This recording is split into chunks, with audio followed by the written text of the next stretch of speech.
I just want to remind you that there's a video on the internet. You know that song? Was it Something in Diane? Yeah. Yeah, there's a song on the internet where they sing that song, but they replace every word in the song with "sucking on a chili dog." I didn't know that. And that came up the other day in conversation. Jack and Diane, is that what it's called? I think that's it. Yeah, that's the song. Way better when every line is "sucking on a chili dog."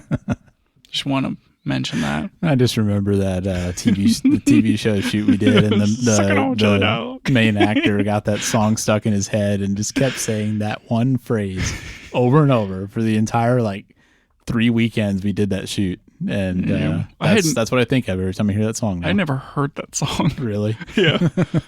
Just sucking on a chili dog. Anyways, that's came up as. Yep. So how much space did you clear out on your Synology? A lot of space. How much did I say you could clear out? 10 terabytes well, you said or something? 10 terabytes. I think that's still possible, although I haven't hit that number yet. I had kind of planned on, I had a day off earlier this week, and I had kind of thought that maybe I would finally take the plunge and do that. But then I was sort of forced to because I hit 5% free space, which, I have a lot of space on my Synology. So 5% free space is still like 1.5 terabytes. But for some reason, I don't know if it's bouncing around that number or what, but I was getting 5 or 6 emails a day. Yikes. Telling me that I was running out of space. So that was a good motivation to do it. But the main thing I did was I have a folder that syncs from my laptop to the Synology, one-way sync.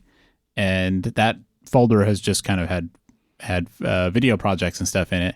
And I took everything from my old YouTube channel and only saved the exported videos. So I copied those to another location, and I got rid of all of the in-work files. So I did most of that stuff in Final Cut Pro. So I had all of the all the unedited clips from the camera. But also the project files, how Final Cut Pro is, sometimes there's render files. Oh, and stuff. yeah, all that stuff. Yeah, so I just deleted all of that. It took a really long time to delete from the recycle bin. And I think that was most of what I cleared out, and it was about 7 terabytes of stuff. Dang, dude. Now I've got, I think 7 or 8 terabytes free on the Synology, and that's going to keep me going for a while. Yo, boy. Yeah. So I need to go through and do that more, man. Yeah, I need to do it to other projects too. I want to think about some of the work stuff we've done and think about what files do we really need to save when, because we have in our contract how long we'll keep things for. And I think we like to keep things a little bit longer than the contract says, just in case they want something later. But I want to think about which of these files do I really need to keep? Or are there things that are replaceable that I can get rid of? And also on the podcast uses a surprising amount of space. Yeah, that always shocks me about how much space the podcast takes up. Because we will record this podcast. It's all those unpublished video versions of the podcast that we don't post, right, Daniel? Obviously, yes. Yeah. We will record this podcast, and we have your audio and my audio, and then a track for the sound effects, the intro and outro. And I would say for an average episode, those files by themselves are about 2 gigabytes. And then I run your track and mine through RX to clean up the Isotope RX to clean up the audio. And so then that creates another file that's also probably a gig, total, 500 megs for each of us. But then the problem I have is that when I create a Logic project, there seems to be no way in Logic to tell it to not copy the files into the Logic project. But you don't use Logic anymore. I do use Logic to actually do the editing. What? So there's a setting in Logic when you save the project to say save these audio files in the project or not, but that setting has no effect. And whichever way you have it selected, it copies them in there. So by the time I save the project, I have another copy of all these audio files. Oh my gosh! And then I have the quality export that I use to check it. I have a final export, and then I have an MP3.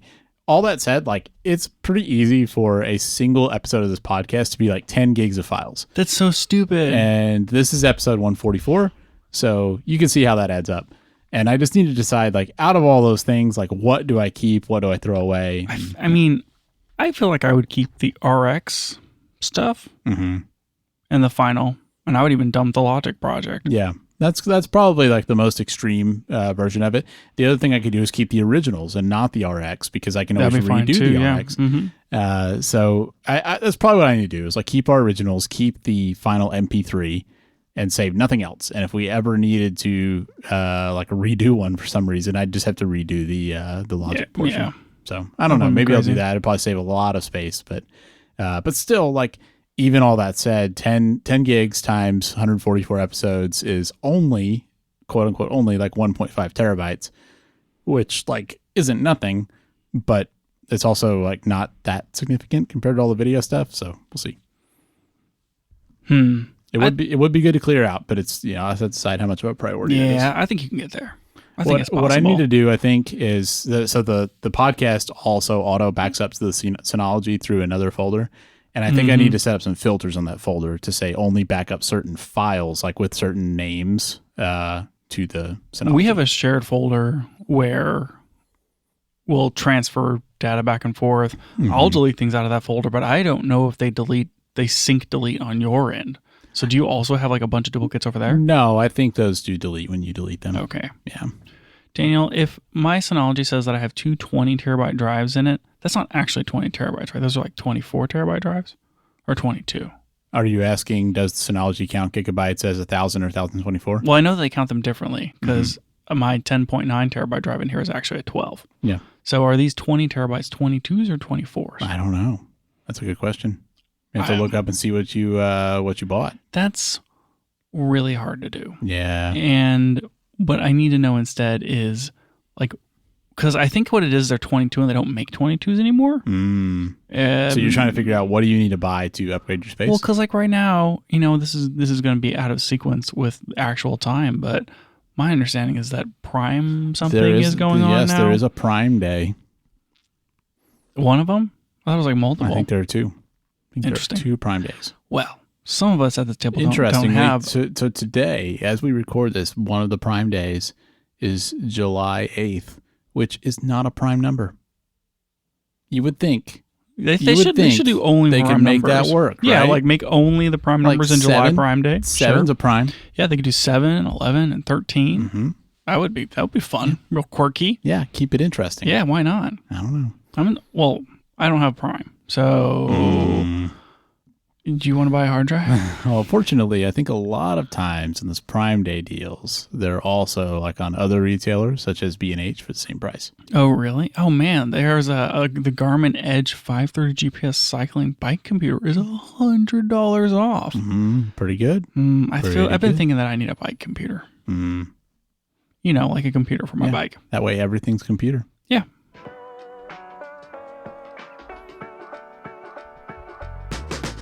Welcome back to the Camera Gear Podcast. I'm Daniel. And I'm Lucas. And we're here today to talk about the gear, software, and techniques we use to shoot photos and video. I'm telling you, I really need to find a setting that opens links not in Google Docs. Like when I click on the link, just open it up in Safari. Yeah. Like why would I want to look at that link in Google Docs? Yeah, you're like, I'm using this iPad that can multitask. Why do I want the link to cover up my document? Why would I want that? I don't know. Why would I want that? Daniel, why also am I staring at a Smallrig handle with this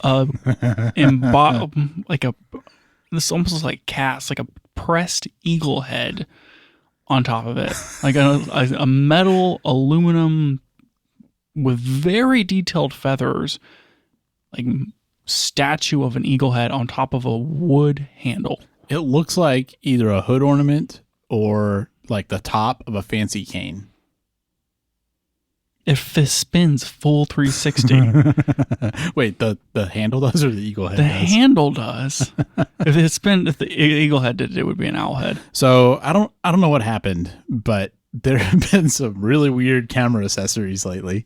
And this was one of them. Instagram has found your number, and they have, yes. And Smallrig has some new products that they are excited to announce, and one of them is this. I think it is actually called Eagle Handle, and yeah, it's exactly what you said. It's a nice looking wooden handle with, for some reason, a silver eagle head on top of it. Can you imagine having this on your camera rig? Like, imagine showing up to a serious event to shoot a video. You know, you're being paid to shoot a video, and you're like, here's my camera. It has a hood ornament. It's bold. It's very bold. It really is. You can definitely pick yours out of a crowd. Yeah, it's $110. Yeah. Well, you're paying for that craftsmanship, man. Look at the detail on that. Do you think it's actual metal, or do you think it's plastic? If it's plastic, that'd be super disappointing. It better be metal. It better be metal. I mean, being a wooden handle, can you imagine how cheap that would be? Oh my gosh, Daniel, it's on sale with early bird pricing.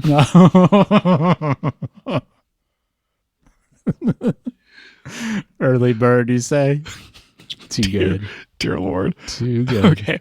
There's no way this other link below this is any weirder. Yeah, no, of course not. What could get weirder? So this other one is from Mid49. This was also something that I got as an Instagram ad yesterday.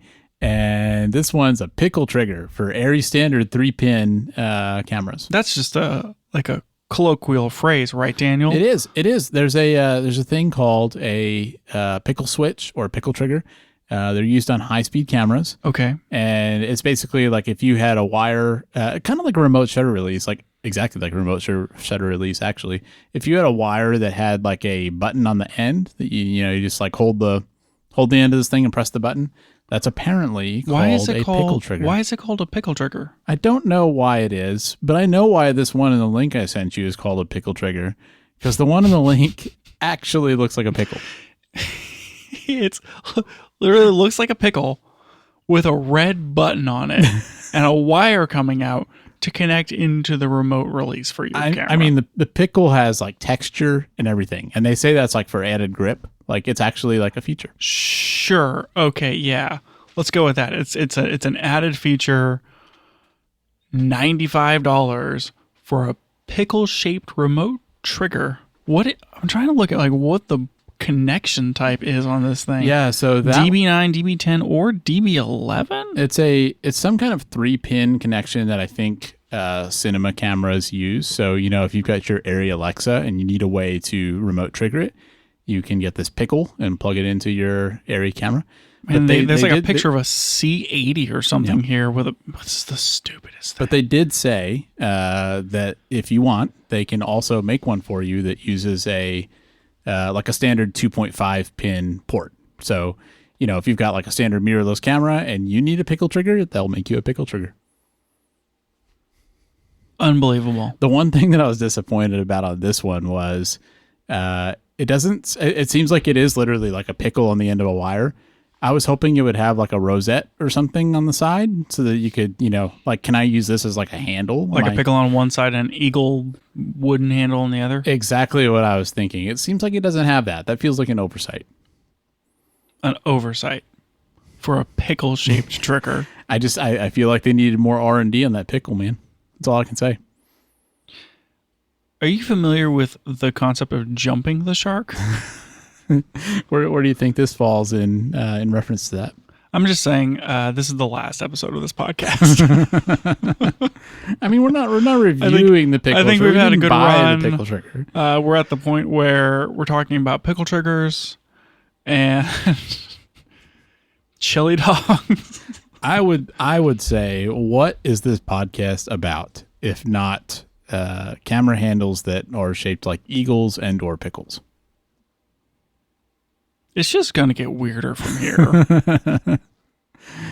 I mean, yeah. Like, where do you go from here? If you make a product like the pickle, what is your next release? Like, how do you top that? I don't even know what MID Mid 49 makes besides pickle triggers. They have like a power distribution unit. They're like a serious cinema gear company. Oh, is this one of those V mounts that you can use that has like a battery in it? This is the only thing on their website that is whimsical in any way. Everything else is extremely serious, and they have a very serious video announcing its release and explaining it and all that. And it's pickle. Okay, so at some event recently, I don't remember which one it was, the GFX Eterna was at it. And Fuji gave out more information on the GFX Eterna. Yeah, I think it was Cinegear maybe. But yeah, it was nice to get some more information. It seems like it's still supposed to be coming out in the fall, like September. Yep. They're just slowly dropping more information, just really slow. Nothing real, nothing like actual, tangible, no real numbers. Fuji's just kind of like, it's coming. It's coming. Yep. People keep releasing real cameras. Or here's a Blackmagic Pixis 12K, and here's a nothing. I can't think of anything else that's come out that's actually competes with this. We can cut them a little bit of slack. This is their first cinema camera. It's a big deal. I appreciate that they're giving any information at all, and that it's still like I can't remember if they actually said that it was coming out in September, but like all indications are that it is. And just seeing these details does give you confidence that like it's still on track. It's still coming out when they say it's going to. Like it's a real thing that exists. So I'm keeping tabs on it because I care, and we're going to talk through all the new stuff they announced. Okay, fine. So supposedly there's going to be a Super 35 mode, which I guess we probably already knew. That's not that surprising. I mean, it feels like the advantage of the medium format sensor is that you can get so many different aspect ratios and crops and all that. And there's going to be an open gate 4x3 mode. Cool. I don't know if the 4x3 mode is in Super 35 and the open gate is just like the full sensor, or are they saying that open gate is 4x3 because that's not what open gate means, but it's in Super 35. Yeah, not totally clear, but these are the words that they said. Those are the words they said. They confirmed that there will be no internal RAW, which seems maybe like an oversight for something like this. A little surprising, maybe. I don't know what codecs it's going to actually record to. I would expect ProRes internal, and then RAW, I guess, is going to be like the other Fuji cameras where you have to run it over HDMI to some external recorder. Yeah. Which is kind of disappointing for a... I don't think they've announced a price. They have not announced a price. You and I have kind of guessed, like, probably not under 10,000. I think it'll be like 9 or something. Okay. They've talked about how they want this to be something that people can own or operate and buy. It's not a rental house camera. It still feels like it's a little disappointing to me to spend that much on a camera and have to rig something like a recorder up to it. I mean, you're expecting to do some kind of rigging, but I want to be able to record without doing all that. I wonder if they're going to have some sort of monitor that they support that can do recording. I'm expecting that it's just going to be like you do your Ninja or you do your Blackmagic video assist. Yeah, like that feels like a whole new thing for them to develop. I can't imagine them doing that on day one. But I guess it doesn't necessarily come with a display problem. So, are they going to release a display for it? Like, what does that look like? Does it have a flip out screen on the side, or is it fixed on the side? I can't remember. I think it's fixed on the side, though we may kind of have to wait to see what happens. So. Right. Yeah, it'd be interesting to see how they intend for it to be used. What does a normal setup actually look like? I feel like they have to release some sort of monitor with this, and then it maybe you use a different one if you need to record RAW. I don't know. They said that it's going to have very good rolling shutter in some modes. Well, I think that's encouraging, but in some modes that could carry a lot of water. It's also just very vague. Yes, it is. Oh, and they said that this camera is going to have 3D LUT support. And you'll be able to load like 16 of your own custom LUTs. That's a really specific thing for them to call out. Well, yeah, I think that there are no Fujifilm cameras with that feature right now. That's true. And so them saying, hey, you can load your own LUTs, that does feel maybe more of like a cine feature. Good point. And something that would be cool to see on other Fuji cameras. We all love the film simulations, but sometimes you want to be able to load up your own LUT. Yeah, I wish we had that flexibility. Like a false color LUT, because they're not giving you real false color. Hopefully this camera will have real false color. Oh, and they said that they'll have frame guidelines. Whenever you're shooting in full frame, you can have 7 presets for aspect ratio. Good to know. So very, very Lumix-like there. Yeah. Although Also, like, kind of a feature I would expect from a monitor. So, I don't know. I mean, like, it's nice that they're adding it, but I guess we'll have to see what monitor solution they come out with. yeah. The last one here is they said that this may not. So they're investing time and money into making cinema cameras, and they said this might not be the only camera that they're invested in this category. And then I wrote down, talk about XH3S box cam for 20 minutes. So Man. Go ahead and start the timer. I would be so mad if after I get out of Fuji, that's the time that they're like, let's make an X-mount box camera. Because I sure would have loved to have had that for the past 3 years. I mean, I think that you'll still be just as happy where you are with all your cool Lumix, like, well, I almost said graphs, but false color waveform, video features, and shutter angles, and waveforms, and vector scopes, and spot meters, and you'll just look at all your features and say, "Psh, I don't need that. I don't need that Fuji box camera." I, on the other hand, would be you've got a lot of lenses. Pretty pumped. Yep. About an XH3S that was a box camera. It is really interesting that they say they're investing, in additional cameras in that category. Because I mean, the first thing is like, is it only going to be GFX? Like, do they have some other thing in mind? Like, are they imagining like a big brother, little brother situation, like what we have with the Ursa 12K and the Pixis 12K, or is it that they would do an X mount? To me, it feels like the obvious place to go would be to do an X mount one that's a little bit cheaper, smaller, like way better performance for all your speed related video modes. Yeah, exactly. And it also has the advantage of being potentially like a crash cam or a B cam for your GFX Eterna. They still haven't released anything additional with that stacked Super 35 sensor that's in the XH2S. Yeah, like that would be a good candidate for it. I think so. I think you just take this thing, slap that sensor in there, call it a day. Yeah. I'd buy that camera. I bet you would. Buy it so hard. I don't know if you actually would, but maybe you would. I'd think about it real hard. Yep. I'd talk about it real hard. I mean, the other advantage of X mount over whatever they would GFX mount would be the the lenses are a lot cheaper. Like but you don't get quite the same adaptability. I mean, the whole selling point of this Eterna is the fact that it's almost 65 millimeter, and you can do whatever Prima Vista lenses, you can do full frame lenses, and PL mount, and EF, and all basically like any sort of modern cinema lens option. You can shoot and crop down to that. That format. You definitely lose something, going to the smaller mount. But I guess I would just be more interested in seeing that than I would like a second GFX mount medium format thing. We'll see. Yep. We just got to keep waiting. Mm-hmm. Really looking forward to that episode in the fall where we talk about why the Pixis 12K is better than the GFX Eterna. Oh, it's going to be interesting to see it come out. Us talking about things like the monitor makes me really curious to see, what price it releases at and kind of like what kits it comes in and how they actually position it. Because it's just hard for me to not see it right now as like a toy cinema camera. Right. With everything, like not being able to record raw internal, kind of this whole focus on like the, the vibes, of shooting and, like it just feels like it's this like artisan thing. And I'm curious to see if they're going to manage to like strike a good enough balance to where like they are scratching that itch for the people that want that, but also giving something that is like legit good for serious work. And I would love to see it be competitive with, Sony FX6, Canon C400, like those style of cameras. But I'm just not sure yet if it's actually going to compete in that same space or not. You say that, but it does have a 2-pin DC out for a follow focus on the front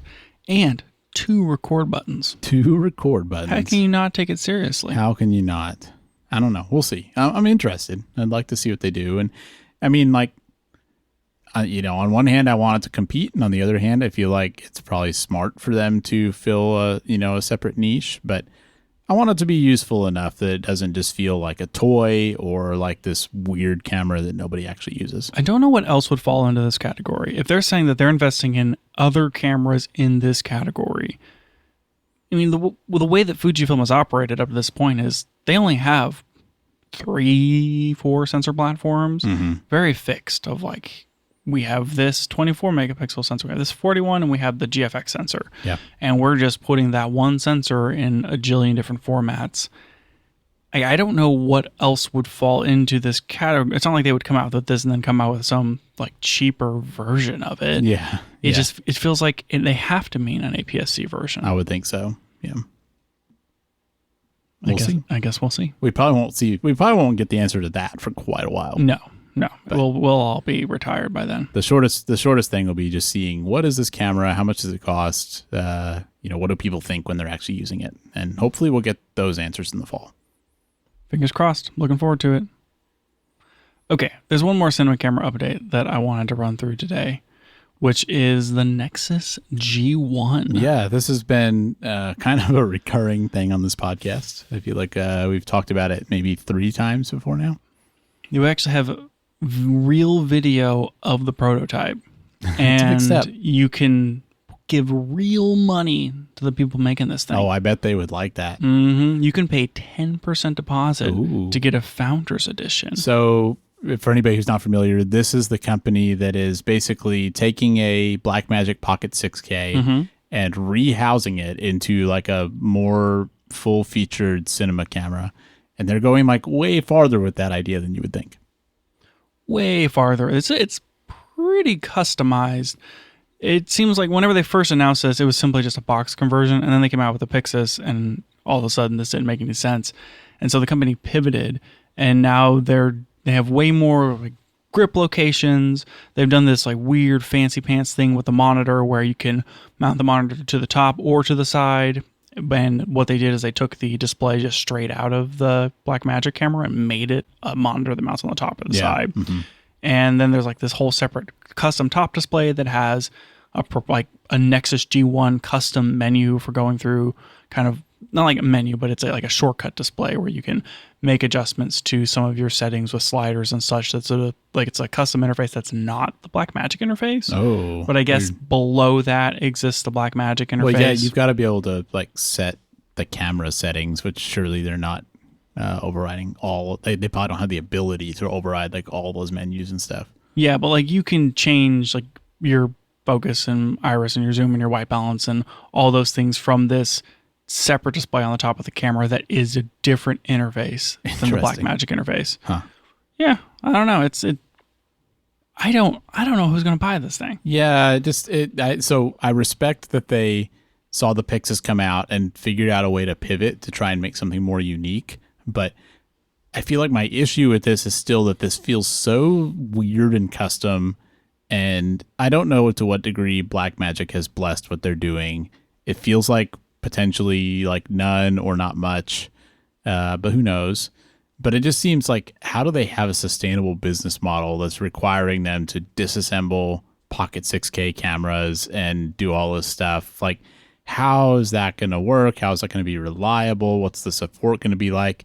I just don't understand how you choose this over a Pixis 6K that's like made by a real company that, has been around for a long time and, has kind of like a whole ecosystem of stuff around it.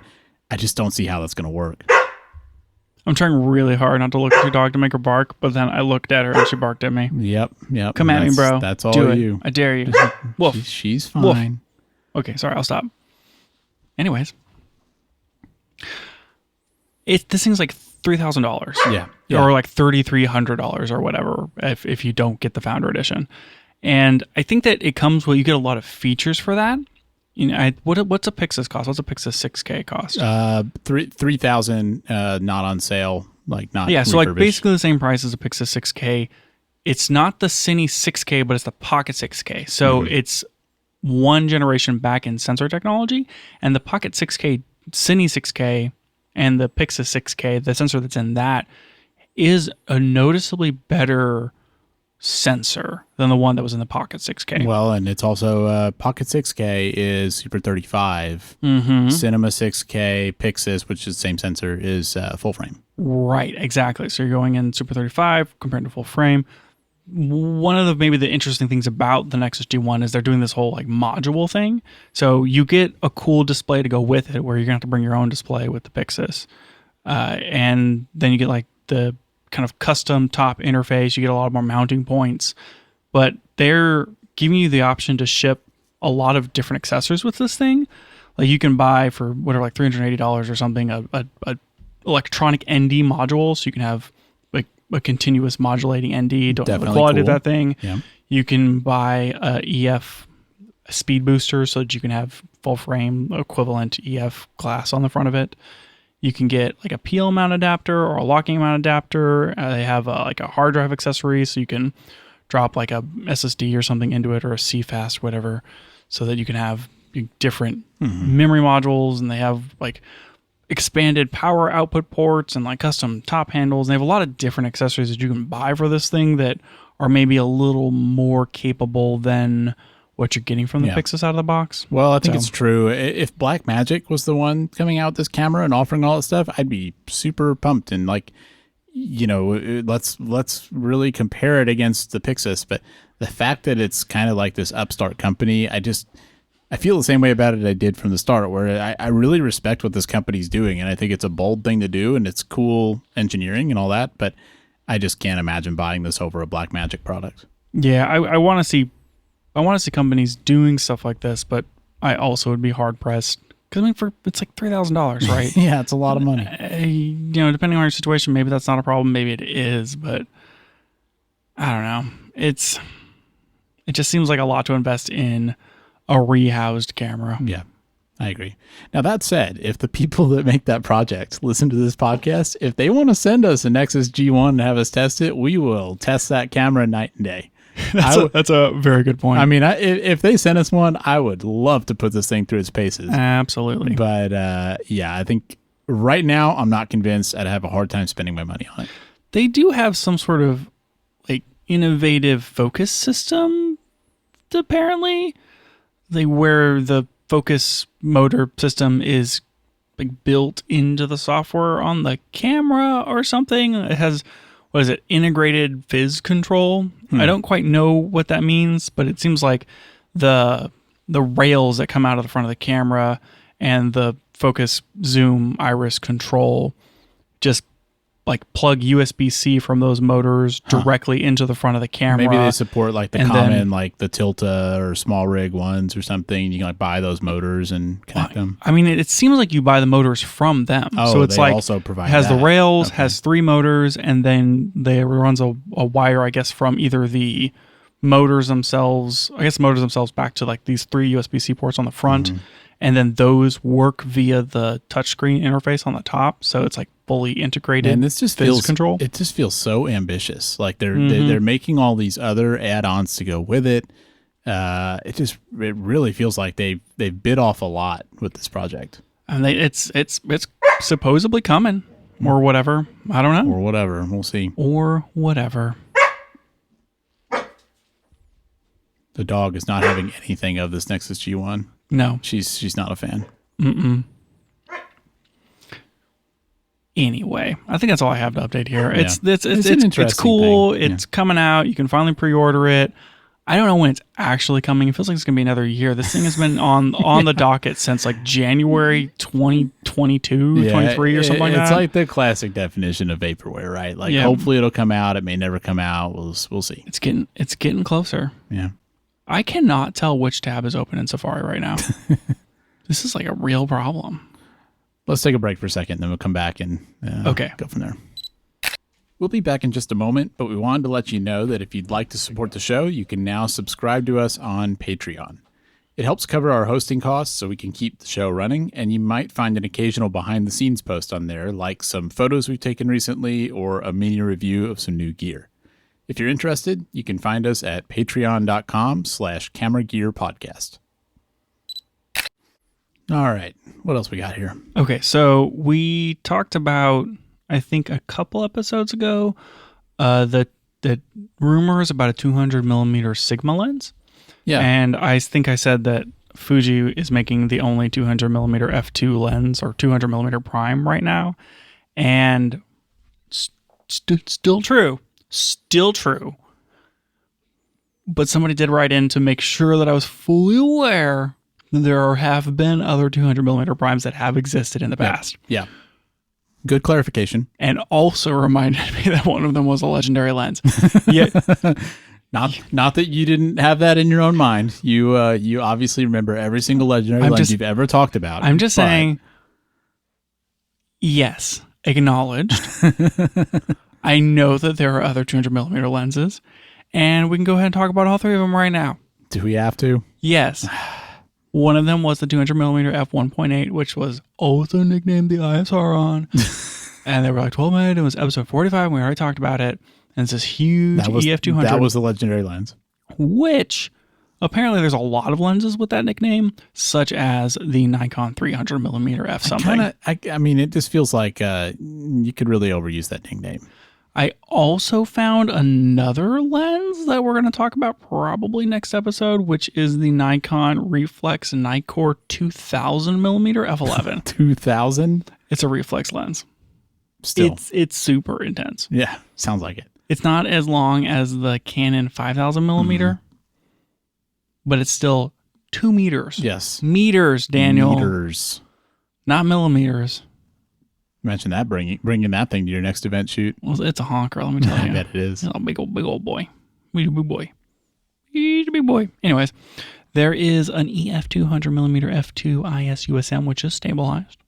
Pretty cool. And then they made an EF 200 millimeter f2.8 in 2 versions. You could buy 3 different EF lenses that were 200 millimeters.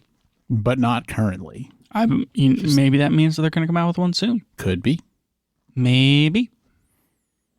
And then Nikon made one too. There was like a Nikon 200 millimeter f2. Yeah. That one was also vibration reduced or whatever.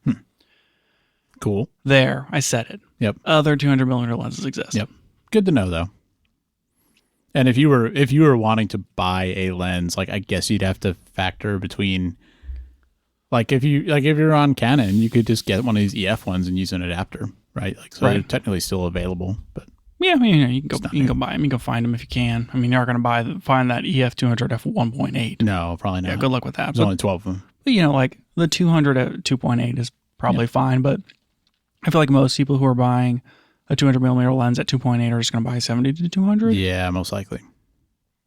If you're in the mirrorless world, though, 200 millimeter f2. Yep. XF. Mm-hmm. It's kind of the only thing out there. Yep. Would you ever buy that lens? I want it so bad, Daniel. Really? I want it so bad. It would be nice to have that little bit of extra reach from the 50 to 140. I mean, I guess you have the teleconverter, but f2 is pretty appealing.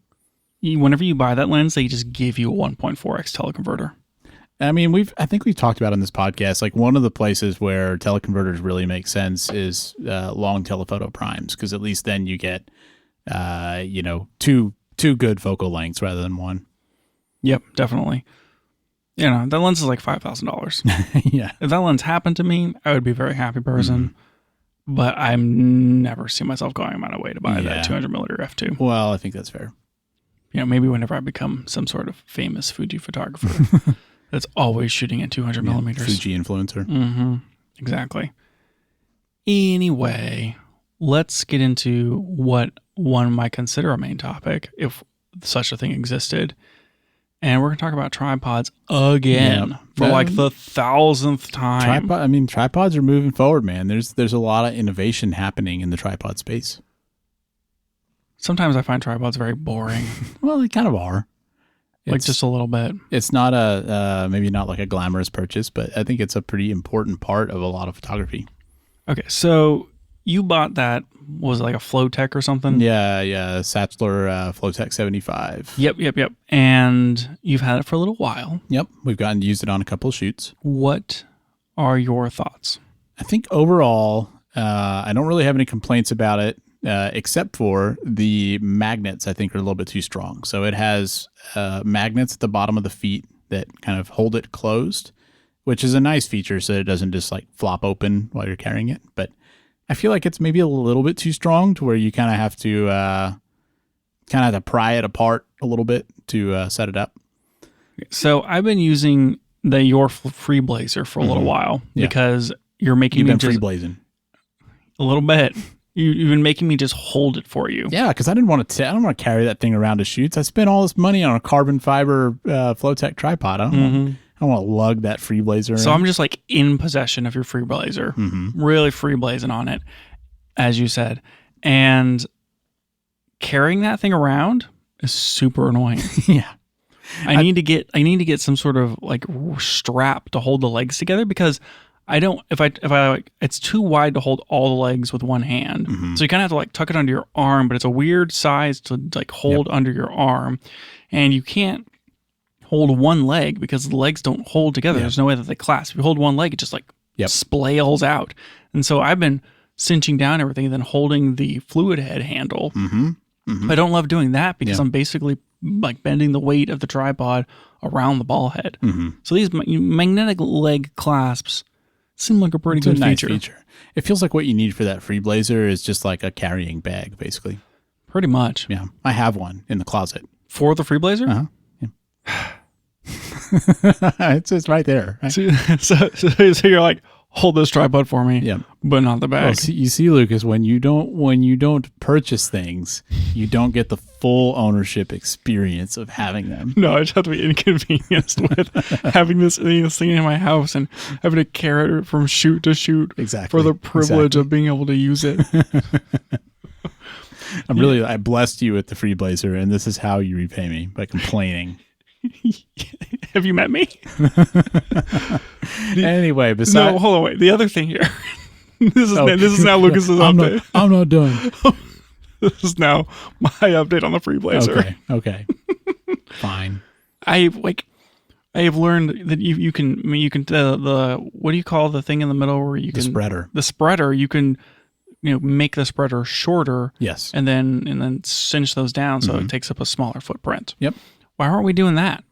Well, I mean, what does it benefit you? You can get a smaller footprint if you need a smaller footprint. That's never the problem that we have. The problem we've had with it is that it doesn't go low enough. It's a problem I've had. Yeah. It doesn't go low enough. That's a good point. Yeah, I mean that is the advantage of having the adjustable spreader is you can and most tripods support that, where you can make it take up a little less room. I guess that's one of the advantages of using a video tripod over like your Suri one. It's more of a photo tripod. Like that doesn't have a spreader, so you're kind of like you're limited to the. You still have like 3 click spots for each of the you do have some adjustment there, but even like the widest one is maybe wider than what you can do with a spreader. I'm not sure. Does the Flowtech have a spreader? Yeah, it's optional. I don't have it attached on mine, but it came with one. Okay, that's why it just seems so weird. Yeah. Overall, like I'm pretty happy with it. Otherwise, it is really easy to set up and level. I was curious, what was your opinion on the FreeBlazer with like when you've needed to like raise and lower it or level it? Like, what's your feeling been there? Yeah, no problem. Really? I just kind of like hold the thing and then undo all the latches, set it to where I need to, and then latch 2 of them, and then set the level and latch the third. I think the only problem I had on the FreeBlazer really was that, well, I mean, the height was a big problem, but with that part, with adjusting it, the latches are just kind of hard to, like, they're hard to latch. Yeah, that was the issue I had. But so I've liked that on the new one. Honestly, like, I'm glad I have it. I would say it's unremarkable in a good way, to where like I just don't really think about it that much. And I think for something like this, that's kind of what I'm looking for, where I think it's the first tripod that just hasn't really annoyed me in some way. And I mean, I guess the magnet thing, but besides that, and like, I kind of just don't want to think about my tripod. I just want to like think about where I'm moving the camera and have the tripod sort of like follow along on that. And I feel like it does that. So I guess I'm happy with it. Is it made out of carbon fiber? Yeah. It looks and feels like clunky plastic. Really? Yeah. Well, I kind of appreciate that though, because one thing that I felt on the Smallrig FreeBlazer is that it's like, I can't get the carbon fiber to feel clean. Like it always feels powdery to me when I touch it. I don't know. And yeah, the Flowtech feels plasticky, but I think it's just like a coating on the carbon fiber. Yeah. Well, I meant like with everything on it, you grab the handle and then you go to adjust it, and it's just like shonk, shonk, shonk, shonk, shonk, or whatever. Yeah. And it almost seems like these legs are made out of some plastic that's just like threaded within each other. No, I think you would never know approaching it from a layman perspective how expensive and like premium the tripod actually is. I think that must be like a bushing or something between them, because the legs do slide very smoothly, which I think is a good thing. But I get what you mean now that you say that. Like, it does feel like it is almost like you perceive it as cheap, but it's not. Yeah, I mean, like, I get that, like, why it's like it is, and that actually is really hard to make and is a very premium feature of a tripod. But also, if you told me it was made by Fisher-Price, I wouldn't be surprised. Yeah, that's interesting. So there you go. that's the Flowtech 75. Let's talk about some of these other new ones. All right, cool. First one, we've talked about the Smallrig potato jet tripod. They call it the Tribex tripod. Tribex. That's the one that you squeeze one handle and all three legs basically release and can be adjusted. And the issue with the issues we had with the original were that it was expensive, like $800 with the head. You could only buy it with the head. And it just kind of felt like really more of like a travel or photo tripod, like a casual use thing. It's kind of wobbly and not necessarily good for like, heavy cameras. So there's a couple of changes. One is that now you can get that one legs only for $500, which is a nice thing because like if you already have a fluid head, you probably don't really need theirs. So I like having that as an option. But they also came out with this SE version, and that version's a lot cheaper. It's $400 with the head. It does have less of a weight capacity. It's 23 pounds versus 55 for the original, but it packs up smaller. It weighs a little bit less, and it can get lower to the ground than the original. And when I look at this one, I think this is probably just better for most people because I already felt like you probably wouldn't want to put a 55-pound camera. Like you're not going to want to like run your cinema camera on the original one. No, not so much. And this to me feels like it's like a run and gun YouTuber thing, or like taking photos or something. And 23 pounds would be more than enough for that. I think the like packing out smaller, weighing less, cheaper, it just seems like a win all around. So I think that makes this tripod a lot more interesting than it was before. Yeah, I'd say so. I mean, the price is actually really competitive with, I'm looking at these costs for the new announced, whatever, Kickstarter Peak Design tripods that we'll talk about in a minute. And I mean, it's cheaper. And it kind of lines up with whatever their Pro Lite option is for like $300 less. So yeah, so this is kind of what I expected to happen. And they come out with that thing to begin with, and get some results, get some people using it, and then now they're refining it. Maybe coming out with something that fits the use case a little bit better. It's still not it's not for you. It's not what you were looking for. Even the original Tribex wasn't what you wanted out of a tripod. Yeah. So like this isn't for you. But do you think that overall, with these changes, this is a much more appealing product? I do think it's a more appealing product. I still don't think that even if I'm looking for like the travel or photo case, I don't think I would buy this one.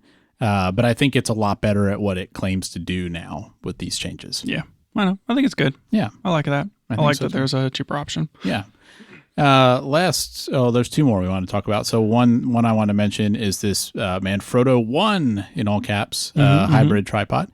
And what's interesting about this one is it's basically a competitor to the Flowtech. And from what I've seen, I think it's a pretty good competition to it. So you can get this one in carbon fiber or aluminum.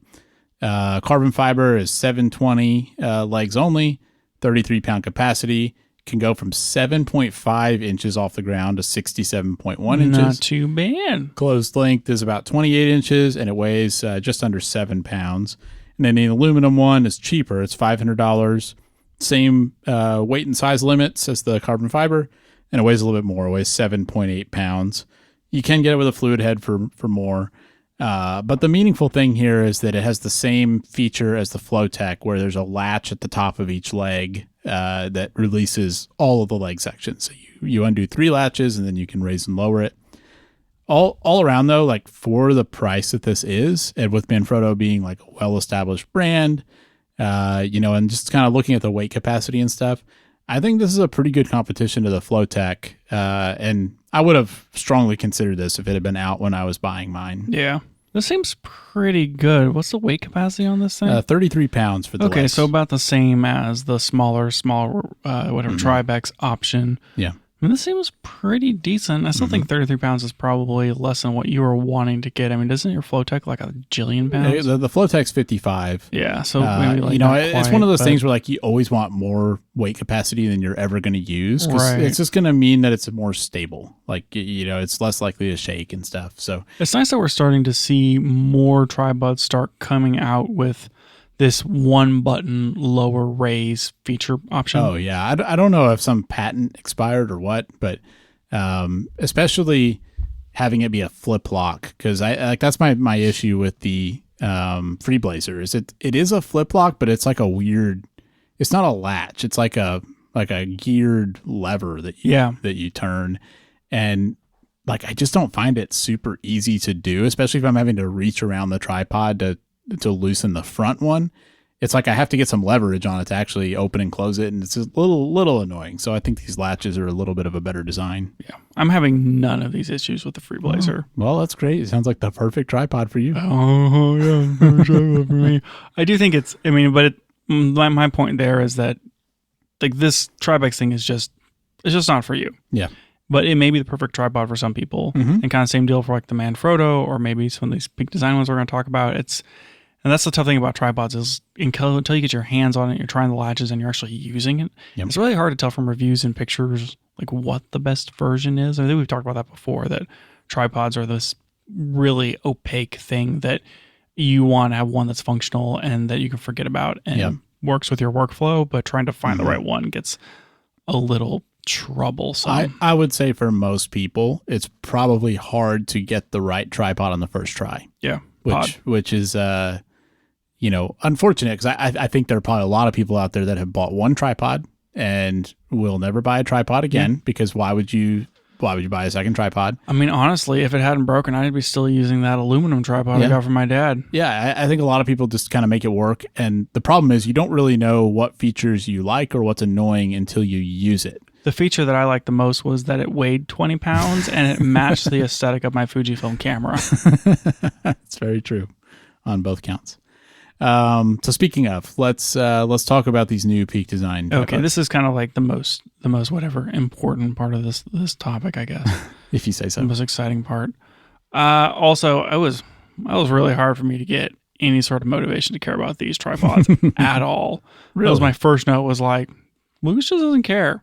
I did watch some content from Peak Design about these tripods, and now I understand them a little more, and maybe I'm a little more pro Peak Design tripods.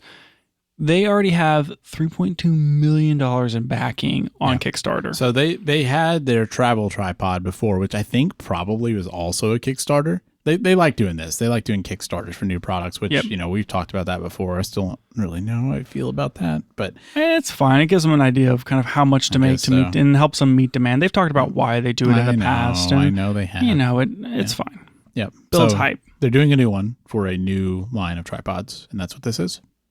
Yeah, so they have 4 new tripods coming out.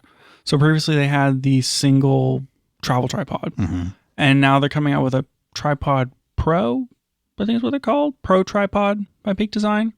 And then they have 2 variants of the Pro Tripod. Okay. And what you can tell, like how they're different, is that like the Pro Tripods all have this new head that we can talk about for a hot minute. And then the difference between the 3 Pro Tripods is like how stable they are. Yeah, they have like a light, a regular, and a tall. Right. And the way you can kind of look at it is, if you consider the legs of the travel tripod, it's like you have 3, actually the travel I think is 5 sections, and the Pros are 4 leg sections. Yeah, so most tripods you see are 3 section. Like that's the most common thing. Yeah. Peak Design, I think maybe even on their original travel tripod, but they always have used more. Yeah. And I'm pretty sure they do that so it can collapse down smaller. Correct. It can collapse down smaller. The more joints you have, the less stable it is. Yeah. So they wanted to improve stability, and they reduced by 1 joint. But if you consider the largest leg section of the tripod, it's like if you go from travel to the light version, you go up like 1 whole section size. So like every section is the size of the section above it, kind of thing, if that makes sense. And then if you go from the light to the Pro, it does it again, where it's like the smallest section is now the second smallest section, and up and so that as you go from light to pro light to pro tall, they're all one thickness thicker. Right. For the legs. Makes sense. The result is that I think that the pro and the pro tall are, I don't know, they're like 40 or 50 pound capacities, and then the pro light is like 33 pounds, and then the travel I think is in like the 20 pound range. And so you kind of lose some capacity. The main reason why you might get the tall over the pro, like the pro versus the pro tall, is that the pro tall, whenever you fully extend the legs without extending the center column, that it's about as tall as the pro with the center column fully raised, which is somewhere around like 6 feet. So the pro tall with the center column raised is like 77 inches or something like that. It's pretty tall. It's like almost 7 feet or 8 feet or whatever, like around almost 67 inches. Yeah. 6.5 feet. Yeah, something like that, like 6.5 feet. So it's pretty, it's taller than that, right? 77 inches. Yeah. Anyways. Yeah. So much taller, more stable, because you can drop that center column all the way down. And if you are shooting on the legs where they meet at the tri of the pod, then you're in a more stable position than if you're like extending that center column. Yeah. So, and I think the legs are, they're not circular. They've got like the weird geometry that's probably a little bit less, like it's more resistant to flexing and stuff. So. Right. And the idea here is that the Peak Design ones will pack down smaller than any other similar tripod. One thing I do really like about the shape of the legs is that when you have it collapsed and when you have it collapsed and when you have it closed, where it's like packed for travel, I appreciate that it almost kind of makes like a consistent round cylinder to hold. And I think that looks like it'd be much more comfortable to carry than like a standard, tubular leg tripod that you folded up. Yeah, these are all slightly bigger than in diameter when you have them folded down than the travel tripod. They still say it's about the size of a water bottle. Yeah, still about the size of a water bottle. You could probably slot it into the side pocket of most camera bags, which is cool. Pretty nice as far as making it easy to carry. And these all have the same similar latch locks. One of the things that they noted about the new tripods is that they are CNC cut for like machine parts, compared to the travel, which was die cast and then post machined. So everything on the new pro versions is a lot finer in tolerance, which makes it a little more smoother of operation for all the components. Everything's a lot tighter, and you're going to get just that much more kind of rigidity and stability out of the construction. Sure. Makes sense. So, and I think that the last exciting thing is the new head that they put on there. Yeah, you can actually get an adapter to use this with your own head, but they really seem like they are pushing their head. Yeah, I mean, they seem like they want you to be able to use whatever you want to use. And you can bring your own fluid head and get an adapter and slap it on there and you'll be happy. You can also use their Pro ball head, which has a fluid pan on it. So if you're using it for photography, the pan is a fluid motion that you can lock off, very smooth to rotate, so you can get those panning shots if you want to, or just kind of easier to set to its position. And then you can also buy an optional tilt accessory, which is a tilting fluid component. So if you mount the tilt on the pan, you now have tilt and pan both in a fluid head configuration. I thought it was pretty cool that they did it that way, because I don't think I've seen that before. And it's nice that, like, say you're a person who shoots both photo and video, it's neat that you can decide what you need. And if you're going on a trip and you're not going to need to shoot video, or at least you don't need like fluid tilt, then you can just leave that off, and it's going to make the whole setup smaller and lighter. It's nice to have the option. If I was in the market for a tripod, I would strongly consider something like this, mostly because I guess I'm a Peak Design shill. I don't know. One of the other things I did with this head, if you're looking at the travel one, if you smash the head all the way down on the tripod legs, you can't tilt, you can't like angle the head. It's going to be perfectly horizontal because they're trying to make it as compact as possible. With the pro versions, it's extended a little bit. So I think you can get like 15 or 30 degrees of tilt. Which is nice if you're shooting like a low angle shot or something. Yeah, for sure. So you can, even whenever all the way down, you can still get some tilt angle to it. So overall, it's like improvement in constructability and construction, a lot better of a head build. Yeah. They made it sound like it was really easy to like latch the camera on and stuff. So. Yep. And like obviously everything's going to be compatible, or as compatible as possible, with most of Peak Design stuff. So you can have your thing that drops onto the tripod head, also works with the capture clip, et cetera, et cetera, et cetera. Yep. So, I mean, overall, it seems like a pretty good tripod.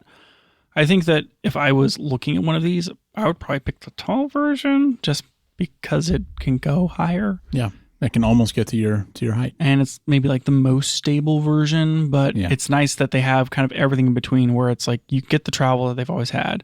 If you need something that's a little more stable, but not, as big as the Pro, you can get something that's like in the middle. Yep.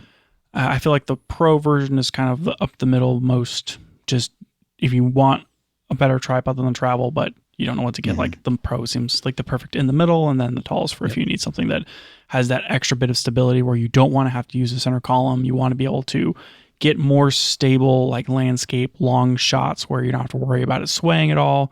You can then like leave that center column all the way down, but still get a full 6 foot tall kind of extension. It seems like pricing wise, they're, let's say between like $625 and $750 for the most part with the head. And the kind of the distinction that's made on their Kickstarter is you can pay more, like you can pay up to maybe like a total of like $900 for the Pro Tall and get it soon, which I think soon is like, I don't know, soon, like next few months. Whereas you can pay a cheaper price and get it at this point, looks like February of 2026. So I appreciate they give that option. I assume those discounted ones are, that's pretty discounted, but you can wait and get it a little bit cheaper. I appreciate that you can just give them $10. Yeah, I mean, you don't even have to get a tripod. You can really go like Peak Design, just give them $10. Give them $10. Yeah, easy. Overall, like I'm a little bit concerned about the full price. So, for example, like the Pro tripod, the full price of that is going to be $900, which I would have maybe a hard time paying that. But the weight and save on it's like $660. And I think if I, like in my ideal like tripod setup, I would keep my Flowtech for big video shoots. But if I was thinking about traveling or like, YouTube style run and gun where like I'm just going to have a mirrorless camera, like that kind of thing, I would consider something like this Pro tripod. I think it seems like a good mix of capability and like weight and size. And I mean, it looks like they really thought about the design and all that. So it looks pretty good. It's certainly peak design pricing in the most frustrating way possible. I am always annoyed with how expensive a lot of their stuff is. Yeah. But also, like, the quality of their products is generally been really good for everything that I've bought from them. I've never been disappointed in anything I've gotten from them. No, and I mean, it just seems like the care and the time that their pricing is pretty reflective of what they need to do to keep their company profitable and making cool new stuff. And so I've mostly been fine like paying that peak design premium to get the products, because I feel like you generally are getting what you pay for when it comes to them. I agree. And I do think that they are a company, kind of like what I was saying about L-mount stuff a couple weeks ago, where if you're not in a rush, if you can wait, their stuff does go on sale. Yep. And when I've been able to get their stuff on sale, I've generally been, obviously happier with the price. And to me, that's whenever it feels like really a good value, is if you can get a discount on some of their stuff. Yeah, for sure. It's definitely worth waiting around to like get a sale on Peak Design. Because like if you do buy it, I mean, I don't know. Like I think about my travel backpack. I've had a few, issues with like I got something caught in the zipper, and it's like one of the zipper snags, the top like little connection point for the two, like where the two zippers kind of come together. That zipper like fabric tag frayed and came off, and so I need to like call them or whatever to get a replacement version. But overall, like I've taken that bag to Japan and to Europe and like a jillion other trips, like all over the place, and it just holds up. Yeah. The bags are really well made. I mean, the capture clip is obviously something that a lot of people are familiar with, and I think works really well. From all reports, I think the travel tripod's been a big success. I think people have been pretty happy with that. Yeah, so I almost bought that tripod. Yeah, so I think they do make good stuff. Yeah, for sure. So this is it's cool. It's cool to see this new tripods come out. I never even considered the fact that Peak Design probably should make like pro tripods that are more than just something that's travel and lightweight. And I don't know, it's like their only product for the longest time was an ultra lightweight tripod solution. And it never even occurred to me that they probably should have something that's maybe a little more stable for their customer base that wants a Peak Design tripod, but has more demanding needs. Well, I think if they were only going to make one, the travel one made sense with kind of their brand and how people use their stuff. But it seems like kind of like we were saying about Smallrig making their new version of the Potato Jet one. I think Peak Design made the travel tripod, and I'm sure they learned lessons from it, about what people like and didn't like. And I'm not going to say these totally replace it. I think there's still a place for the travel tripod, but I think they've improved on it in some good ways. So I'm more excited about these than I was about the travel tripod. Still don't know if I'll get one, but I think they're interesting. I feel like I could have seen them do something like this travel tripod or this Tripod Pro Lite and then have gone lighter and smaller and then bigger. Mm-hmm. That would have been interesting. It's just, I don't know. I guess like the current travel tripod, it makes sense that they made it. It's just weird that was where they started. I wonder if these were always on the roadmap or it was like, this is our tripod. And now they saw a need in the customer base. And so they came out with something more high end. I don't know. I don't know either. I guess overall, having forced myself to learn more about these Peak Design tripods, I kind of like them. And I guess if I was in the market for one, I would strongly consider the Pro. You're begrudgingly interested in these tripods. Yes. Yeah, they got me again. You know how it is. Those Peak Design guys. Yep. They just know my number. They're fine. That's it for the show today. Thanks for joining us. And if you liked it, tell a friend so they can check it out too. You can find out more about the show at www.cameragearpodcast.com. And you can find us on Twitter @CameraGearPod. We'll be back with more next week.